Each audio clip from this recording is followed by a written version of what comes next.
My name is William Sharp, and I'll be discussing our study evaluating characteristics associated with success with tube weaning following intensive multidisciplinary intervention, which I completed with my colleagues Dr. Valerie Volkert and Dr. Nikila Rao here at the Department of Pediatrics at Emory University School of Medicine and Children's Healthcare of Atlanta. And feeding disorders are highly prevalent in pediatric populations, particularly among children with complex medical and developmental histories, such as GI concerns, prematurity, cardiopulmonary conditions, and autism spectrum disorder. And these medical and developmental conditions lead to food being associated with pain and discomfort as opposed to a pleasurable activity. And children go on to develop refusal behaviors aimed at avoiding or escaping that pain or discomfort. And our current medical solution for children with chronic feeding difficulties is formula supplementation via tube or bottle, such as the use of an NG or G tube, but this does not focus on reestablishing oral intake. And here at Children's Healthcare Atlanta, we developed a multidisciplinary model of care that involves 4 pillars: medicine, nutrition, skill, and behavior. We have previously published a description of the relative contribution of each of these pillars. I'll be providing a bit more detail about the behavior pillar below. We recently completed a study of 81 patients who received this model of intervention over a 5-year period. In order to be in the study, you had to be dependent on enteral feeding, have inadequate oral intake due to refusal behaviors, and be medically stable to permit wean.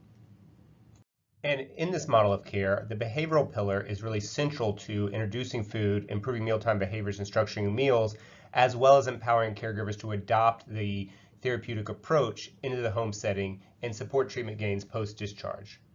And in terms of these 81 patients, in this previous study, we showed an improvement in oral intake by 70%, increase of 81% of bites rapidly accepted, a reduction by 68% in terms of problem behavior, 33% of the cohort was fully weaned at discharge, and that improved to 71% at last follow-up.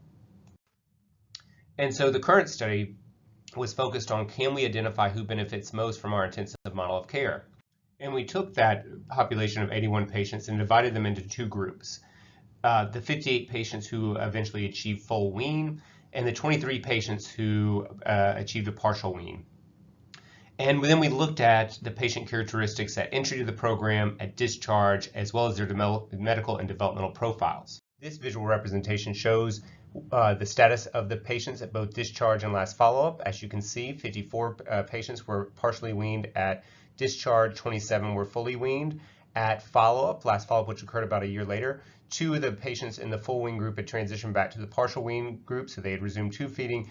More importantly, we saw that 33 patients transitioned from the partial wean group to the full wean group. And when you look at status at program entry, those who achieved a full wean were more likely to be oral feeders compared to those who achieved a partial wean. We also saw slightly lower rates of problem behaviors during meals with the full wean group. When you look at the status at discharge, those who achieved a full wean were eating more volume of food per meal, 78% of needs. They had lower rates of problem behavior. They achieved more of their treatment goals, and they participated longer in the post-intervention follow-up care in our practice, with only 9% dropping out after 1 month. If you contrast this to the partial wean group, they were eating less volume overall. They are engaging in slightly higher rates of problem behavior. They achieved fewer of their treatment goals, and they were much more likely to stop attending follow-up sessions after 1 month, with 30% of those in this group stopping care after that time period. In terms of medical and developmental status, we did find that the full wean group had fewer patients with complex cardiac issues requiring surgery, as well as patients with developmental disability, compared to those in the partial wean group. If we take a closer look at the complex cardiac patients, we did find that many of them required additional surgeries. They also were more likely to have caregivers experiencing psychosocial concerns such as high stress and possible divorce. And this suggests the overall burden of conducting therapeutic meals while concurrently managing a child's ongoing medical needs may complicate the outcomes for this patient cohort.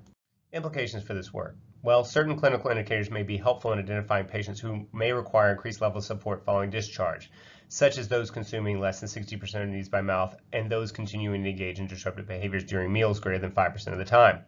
We also need to develop strategies to minimize barriers to participating in ongoing outpatient follow-up following the admission. Second implication is that there appears to be certain pediatric subgroups that may require a different level or type of support.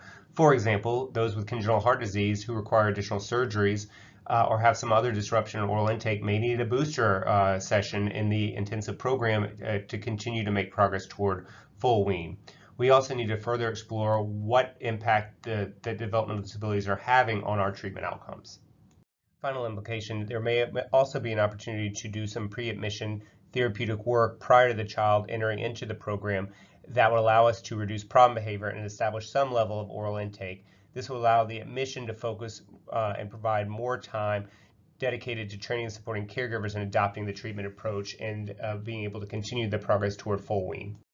Thank you for your time, and I appreciate the opportunity to share the work we're doing here at Children's Healthcare Atlanta and Emory University. I encourage you to read the full article if you have further interest in this line of work.